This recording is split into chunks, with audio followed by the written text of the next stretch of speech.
এবং গণভোট যদি না মানেন, সময় বলে দিবে এর কনসিকুয়েন্স কি, সামাল দিতে পারবেন কিনা সেটাও মাথায় রাখতে হবে।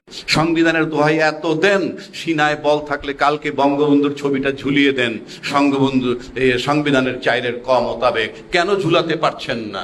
আমি পছন্দ করি কি না করি দ্যাট ইজ ইমম্যাটেরিয়াল। আপনি সংবিধানের দোহাই দিয়ে 4-এর ক মোতাবেক আপনার অফিসে মাথার উপরে বঙ্গবন্ধুর ছবি ঝুলছে না কেন? 2 নম্বর, কাগজে লেখা একটা, আপনি পড়ছেন আর একটা।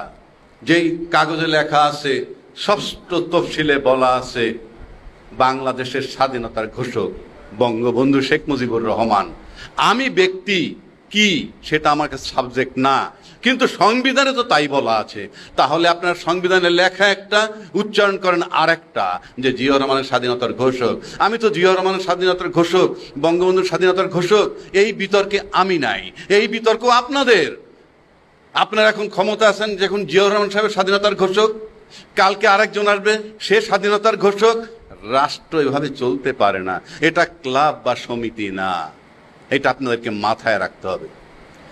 এখন আজকের বিষয় এই যে নেক্সাস ডিফেন্স এবং জাস্টিস আয়োজিত, আমি তাদেরকে অ্যাপ্রিসিয়েট করি এই কারণে যে তারা অনেক খারাপ পরিস্থিতির মধ্যে এটাকে চালিয়ে যাচ্ছে। সেজন্য আজকের বিষয়বস্তুটা হলো জুলাই সনদ বাস্তবায়ন আদেশ, আইনি ও রাজনৈতিক চ্যালেঞ্জ।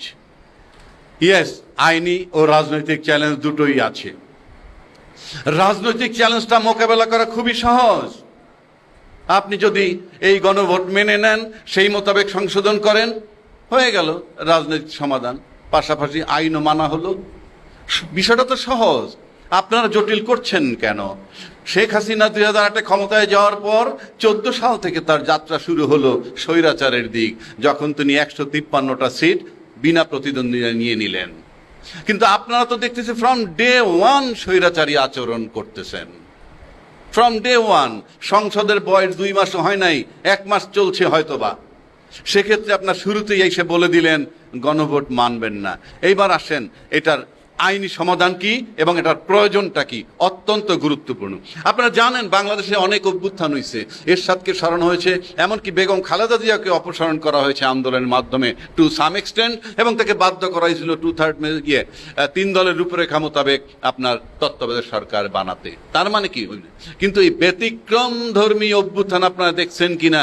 আমি যদিও এটাকে বিপ্লব বলি, সারা দেশের মিডিয়া, বিজনেস কমিউনিটি, প্রশাসন এটাকে অভ্যুত্থান বলে এবং অভ্যুত্থানকারীদেরকে